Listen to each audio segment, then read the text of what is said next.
Hi, and welcome again to another Turning the Page blog. It's good to have you back here again. And today's topic is it's interesting because it's about an acronym. It's a ABT, and I discovered this acronym ABT many years ago when I was listening to this podcast about why Donald Trump won the first presidential election. And basically, it was because he told a better story. And he told an ABT story, Make America Great. And look, I'm not here to talk about party politics or anything to do with American policies and politics. Not my thing. But ABT stands for and, but, therefore. Every great story has an ABT, from a fairy tale to a thriller. So Cinderella has no dress and shoes and coach to go to the ball, but her fairy godmother waves a magic wand and provides for her. Therefore, she has the shoes, the dress, and the coach.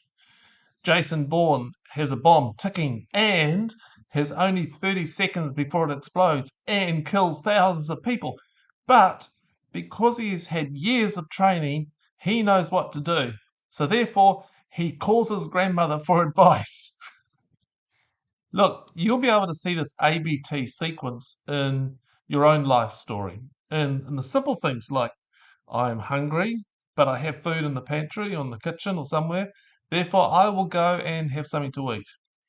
And even in the complex stories of our lives, there is the ABT.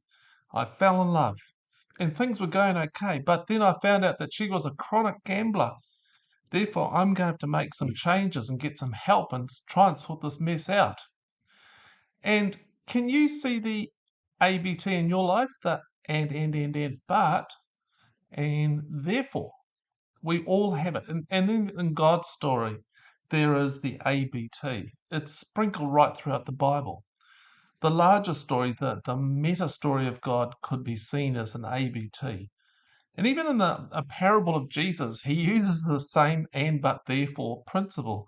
The storyline, a man was traveling down a road and was beaten by some robbers and was left naked and dying in a ditch. But some religious folks came down the road and chose to ignore him. Therefore, he remained in the ditch, dying.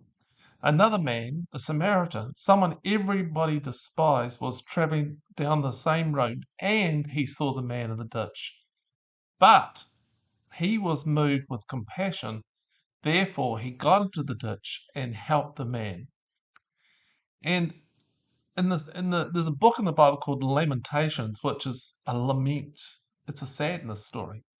And the writer of the Lamentations says this: Remember my affliction and my wanderings, the wormwood and the gall. Oh, he's in a terrible state. My soul continually remembers it. Remember, he's going, and is bowed down within me. But, this I called to mind, and therefore I have hope. And it says, the steadfast love of the Lord never ceases. His mercies never come to an end. They are new every morning. Great is your faithfulness. The Lord is my portion, says my soul. Therefore I will hope in him. We live in an ABT world, I reckon, and but therefore. And this ABT can be used for like self-reflective listening to yourself. So thinking about what is your current and how would you describe your current situation in life? And this happened and that happened and this happened and this happened and that happened. How many ands would you have? And I've listened to lots of and stories. This and. But then there's what's the but? So number two, what's the but? With the writer of the lament, there was a but that shifted them out of the centers of streams of ands and ands and ands. What would the but be that is offered for you to consider? The but is like a pivot point that lifts you out of despair of all those ands. Then the third one is the hope of a therefore. Now, it's a choice to take action and venture off the place of the ands and try something new. It doesn't have to be a huge shift. It can be very, very small. It's a step into making the change from the ruts of the ands. The ABT also can be used as a tool for listening to others. It's a great tool for this. For the most part, many of our conversations, we just are full of ands. And this happened, and that happened, and this happened, and this happened, and that happened. Look, I was recently talking to a young man about a situation. There were lots and lots of ands until I asked him, but what have you learned from the situation? And it caused him to step out of the ands and reflect on the storyline. There was a but invitation to learn and grow. And he reflected and learned on the story and recognized that he had learned some things, some opportunities. So therefore, he changed some of the things that he was going to be doing. It's the A, the B, and the T. And ABT is an incredible tool for listening because often you're just listening to and. And you can introduce a but. But, but this happened. Therefore, you're going to do something different, aren't you? And the guy that discovered this word, this ABT thing, Randy Olson, he wrote a great book. It's called Houston, We Have a Narrative, and it's particularly designed for scientists and science students to write compelling stories about the topics they're working on in science.